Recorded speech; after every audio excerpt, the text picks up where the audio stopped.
ও তো এখানে ছিল, আজ কি ওর দেখা পাবো না। টনি, এই দাঁড়াও, কে তুমি? আমার নাম ধরে ডাকলে? আমাকে চিনতে পারছো না? তোমার বাড়ি কোথায়? এখানেই আমার বাড়ি। তুমি এখানে প্রতিদিন আসো? হ্যাঁ, আমি প্রতিদিনই আসি। তুমি আমার বন্ধু হবে? কেন হব না? আমি তো এখানকার কিছুই চিনি না, তুমি আমাকে ঘুরতে নিয়ে যাবে? এসো আমার সাথে।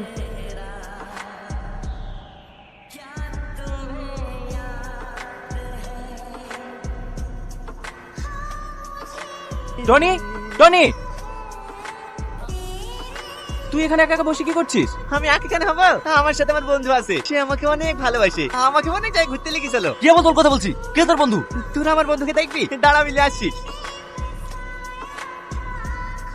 দেয়ার নাম সালমা। কি এমন তো বলছিস? ওই তোর বন্ধু, কে সালমা? সালমা ভালো আছো? আমাদেরকে আবার হোটেলে যেতে হবে তো, এখন আমরা যাই। কালকে আবার টনি আসবি। এই টনি চল। না না, আমি যাবো না, আমি আমার বন্ধুর সাথে ঘুরবো, তোরা যা। টনি আমার কথাটা বুঝ, সালমার বাবা খোঁজ করবে না, ওকে ছেড়ে দে, ও আবার বিকেল আসবি। চল। তুমি বিকালে আসবে তো?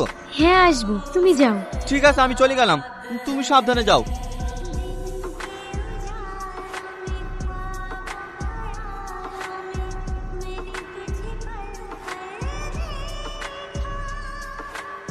এইভাবে টনি পাগলামো কতদিন চলবে বলদিনি? যেভাবে চলছে চলুক না, ডাক্তার বলিছে সব ঠিক হয়ে যাবে। টনি, তোমার বন্ধুরা ডাকছে।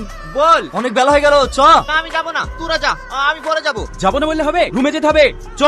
ওরা বারবার ডাকছে, চলো। ঠিক আছে, চলো। সালমা, তুমি এসছো? হ্যাঁ, তুমি যাওনি তাই আমি নিজেই চলে এসেছি। আমার শরীরটা একটু খারাপ ছিল তো, তাই আমি যেতে পারিনি। জানি তুমি এখন অনেক সুস্থ হয়ে গেছো, তাই আমি তোমার জীবন থেকে আজ চিরবিদায় নিতে এসেছি। তার মানে তোমার সাথে আমার আর কোনোদিন দেখা হবে না? হবে। আমি তোমার দুঃখের সাথী, আবার যদি তোমার জীবনে দুঃখ নেমে আসবে, সেদিন আমি আবার তোমার জীবনে ফিরে আসবো। এখন আমি আসি।